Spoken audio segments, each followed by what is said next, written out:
Hello friends, आज की इस वीडियो में हम बात करने वाले हैं पृथ्वीराज की मृत्यु के बाद उसकी राजपाट को किसने संभाला और उसका जो तराइन का इलाका था वो किसने संभाला था, उस पर राज किसने करा। तो दोस्तों, आज की इस वीडियो में हम इसी पर बात करने वाले हैं। बने रहिए हमारे साथ वीडियो में एंड तक।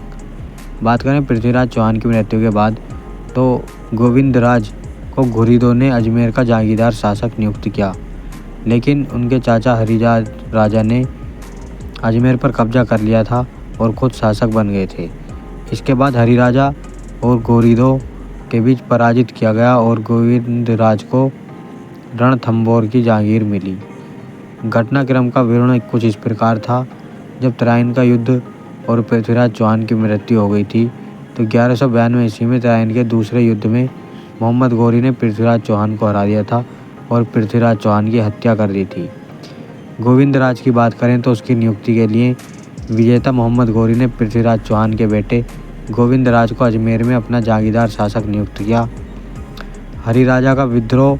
पृथ्वीराज चौहान के भाई हरिराजा ने गोविंदराज की इस स्थिति से नाराज होकर अजमेर पर कब्जा कर लिया और खुद शासक बन गए। गोविंदराज का रणथंभौर जाना इसलिए काफ़ी था कि इस संघर्ष में गोविंदराज को अपनी जान बचाकर रणथंभौर में जाना पर शरण मिली थी और शरण लेनी पड़ी।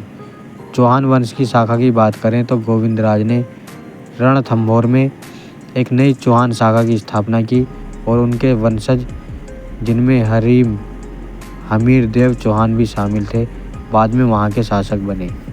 तो दोस्तों, इस घटनाक्रम के बाद पृथ्वीराज चौहान की मृत्यु के बाद किसी कारणवश हत्या हुई या फिर उनकी मृत्यु हुई, लेकिन मोहम्मद घोरी ने उन्हीं के बेटे को, विजेता होने के कारण भी उनके बेटे गोविंदराज को वहाँ का जागीरदार शासक नियुक्त किया था। देखो, दुश्मन जितना ही पराजित हो जाए, लेकिन दुश्मन के बेटे को ही शासक बनाता है। मोहम्मद घोरी ने पृथ्वीराज चौहान के बेटे को किस प्रकार से एक शासक के रूप में नियुक्त किया और उसको पूरा शासन थमा दिया था।